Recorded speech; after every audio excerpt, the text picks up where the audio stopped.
বলতেছেন আমারও তিনটা পছন্দ আছে। কি পছন্দ ওমর তোমার? এক নম্বর পছন্দ আল আমরু বিল মারুফ, আমার মালিকের যা পছন্দ দুনিয়াময় ছড়িয়ে দিতে চাই। আমার আল্লাহ যা পছন্দ করেন সবখানে আমি ছড়িয়ে দিতে চাই। অন্যাহি আনিল মুনকার, আমার মালিক যা পছন্দ করেন না ওইটাকে আমি দুনিয়ার থেকে নিশ্চিহ্ন করে দিতে চাই। রব্বুল আলামিনের পক্ষ থেকে ফয়সালা হয়, ওমর তোর রুচি যখন এত সুন্দর, তোর জন্য আমি কাজের অনুকূল পরিবেশ সৃষ্টি করে দেব। ভালো কাজের পথে বাধা তো শয়তান দেয়। ওমর তোকে আমি এমন ব্যক্তিত্ব দিয়ে দিলাম, তুই যেখানে যাবি শয়তান সেখান থেকে পলাইয়া যাবে, তোর কাজের পথে কোনো বাধার সৃষ্টি করতে পারবে না। তাই নবীজি বলেন, একদিন স্বপ্নে দেখি কারো পাঞ্জাবি হলো স্তন পর্যন্ত, কারো পাঞ্জাবি হলো কোমর পর্যন্ত, কারো পাঞ্জাবি হাঁটু পর্যন্ত, আর আমার ওমরে দেখি সে পাঞ্জাবি দিয়ে ঝাড়ু দিতে দিতে যায়। সাহাবায়ে মানুষ করলেন, ইয়া রাসূলুল্লাহ ফামা আউয়ালতাহু, কি ব্যাখ্যা করলেন? ব্যাখ্যা করলাম ওমর যেদিক দিয়ে যাবে সেদিক দিয়ে দিনের হাওয়া ছড়াইতে যাবে। জন্য ওমরের জামানায় দিন কিভাবে বিস্তৃত হয়। আর যতদিন উনি ছিলেন অতদিন পর্যন্ত বাঘ আর ছাগল এক ঘাটে পানি খাইতো, অতদিন পর্যন্ত কোনো কুত্তা কবিনা মাথা চাড়া দিয়ে উঠতে পারে নাই। কেন? ওমরের রুচি হলো আল আমরু বিল মারুফ ওয়ান নাহয়ু আনিল মুনকার। মালিক যা পছন্দ করে ছড়াইয়া দিতে চাই, আল্লাহ যা পছন্দ করেন না দুনিয়ার থেকে তা মিটাইয়া দিতে চাই, নিশ্চিহ্ন করে দিতে চাই।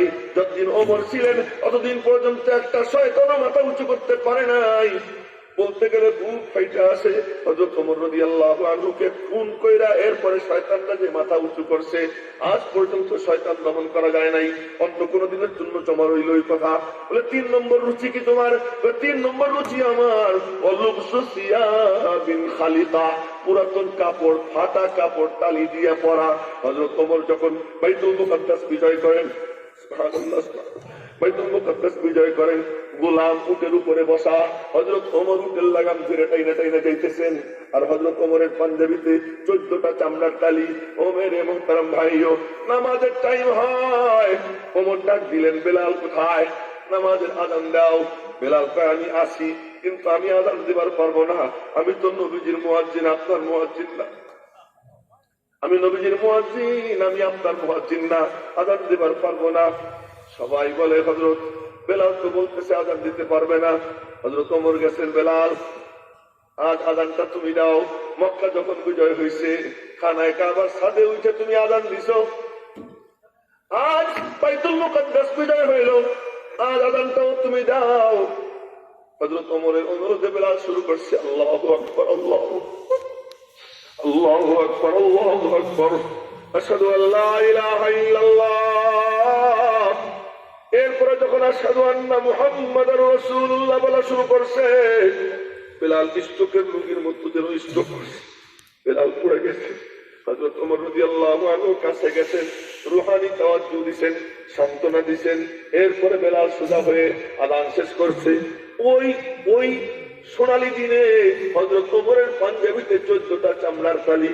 ওই ওমর যখন হজ করে এই হিজরতে হজ করে ফিরে আসতেছেন, ফিরে আসার সময় রাস্তায় এক জায়গায় শুয়া শুয়া আসমানের দিকে তাকাইয়া বলতেছেন, মালিক বয়স তো অনেক হয়ে গেছে, মুসলমানদের ভার আর সইতে পারতেছি না, এখন আর শরীরে কুলায় না, তুমি আমাদের নিয়ে নাও। তবে তোমার কাছে ফরিয়াদ, যেখানে সেখানে নিও না।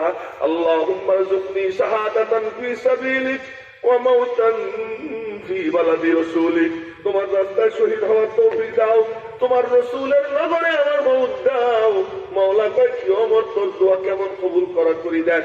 হযরত ওমর রাদিয়াল্লাহু তাআলা আনহু নবীজির মেহরাবে দাঁড়াইয়া জিলহজ মাসের 27 তারিখ অথবা 28 তারিখ, 27 অথবা 28 তারিখ ফজরের নামাজের ইমামত করতেছেন। ইমামতের সময় যখন কেবলমাত্র তিলাওয়াত শুরু করেছেন, এমন সময় এক কমিনা অগ্নি পূজক, ফাইরুজ নামক অগ্নি পূজক, সে একটা খঞ্জর নিয়া হযরত ওমরকে আঘাত করে। এ ওমরে আঘাত করে না, ইসলামের মোকাবেলায় সবচেয়ে বড় প্রাচীর, যে প্রাচীর দিয়ে সব শয়তানদেরকে ঠেকাই রাখা হয়েছিল, ওই প্রাচীরের উপরে আঘাত করে। প্রাচীরে 6টা আঘাত করে। হযরত ওমরের কত বিক্ষত হয়ে যায় দেহ, উনি পড়ে যান।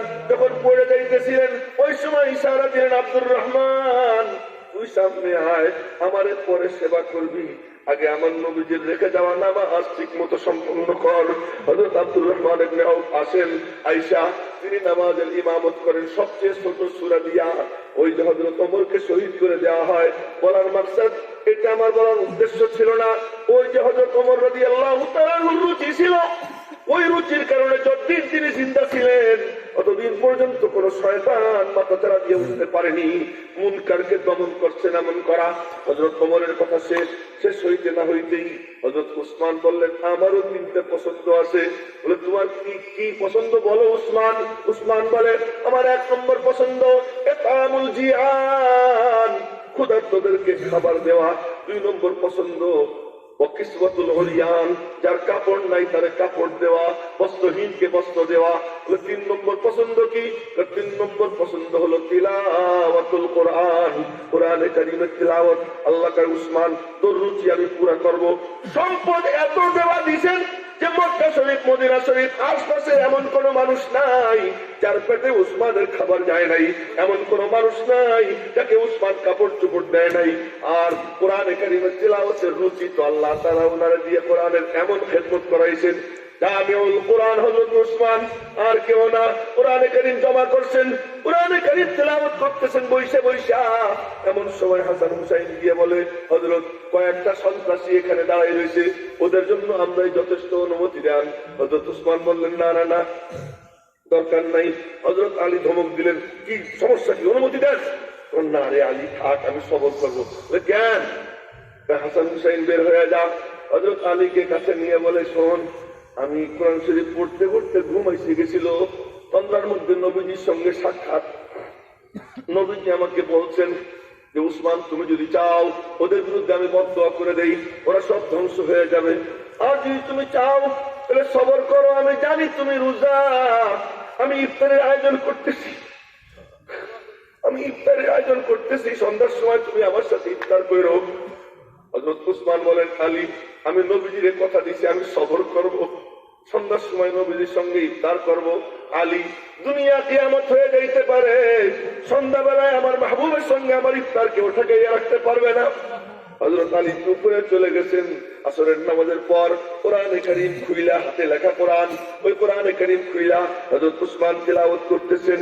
পিছন থেকে এক কমিনা ঢুকছে, দুইটা পিছন থেকে খঞ্জর মারে, খঞ্জর সিনা দিয়ে বের হয়, ফিনকি দিয়ে রক্ত যখন কোরআনে কারীমে পড়ে, প্রথম পারার 20 পৃষ্ঠার মাঝামাঝি আয়াত, ফাসায়াকফিকাহুমুল্লাহ ফাসায়াকফিকাহুমুল্লাহ, উসমান তোর পক্ষ থেকে ওদের মোকাবেলার জন্য আমি আল্লাহ যথেষ্ট, তোর মোকাবেলা করা লাগবে না।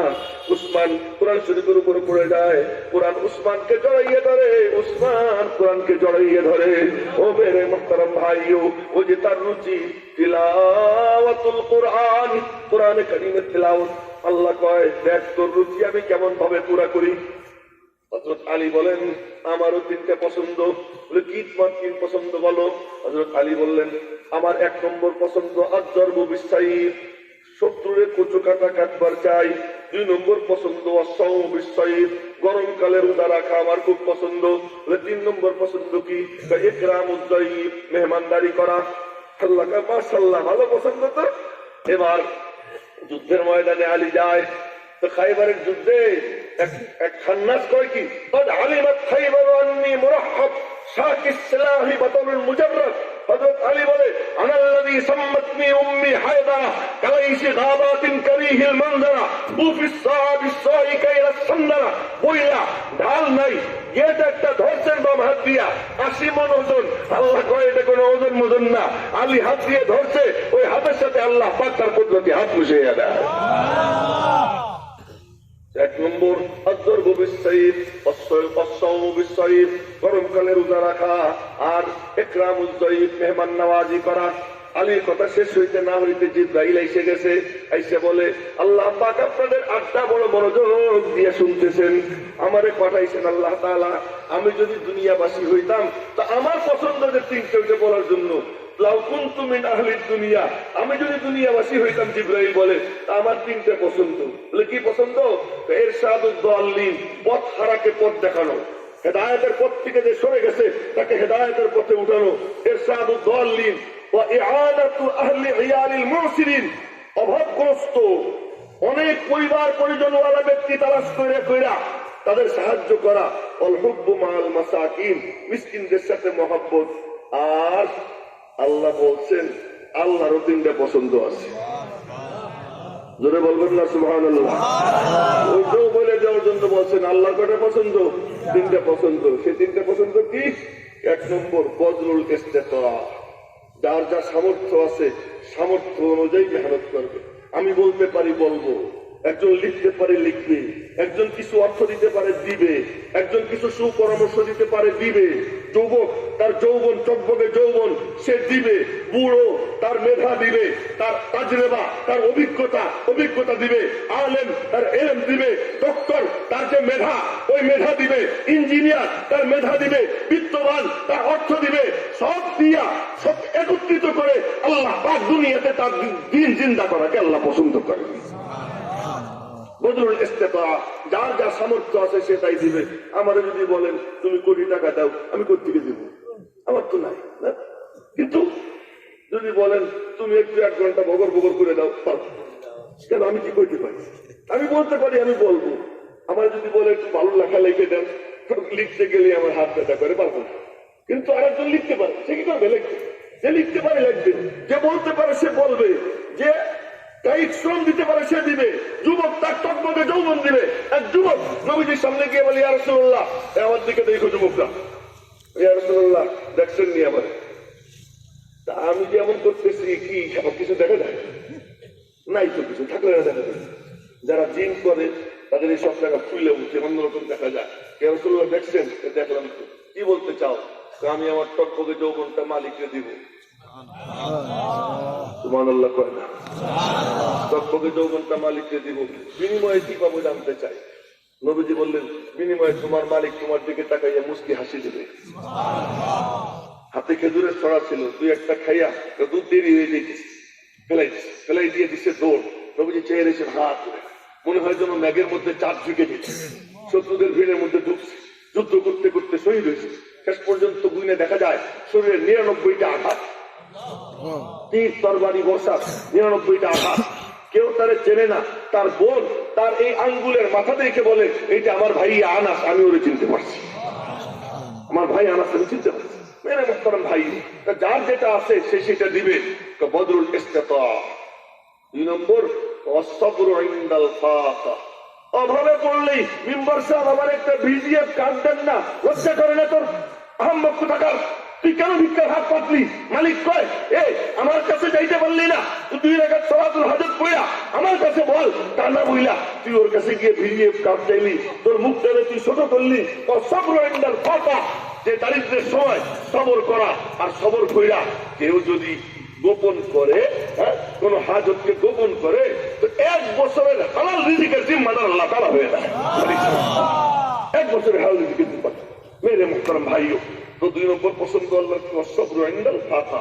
3 নম্বর ওয়াল বুকাউ ইনদান নাদামা, আর লজ্জিত হইয়া, গুনার উপরে লজ্জিত হইয়া কান্না করা আল্লাহর কাছে কি পছন্দ।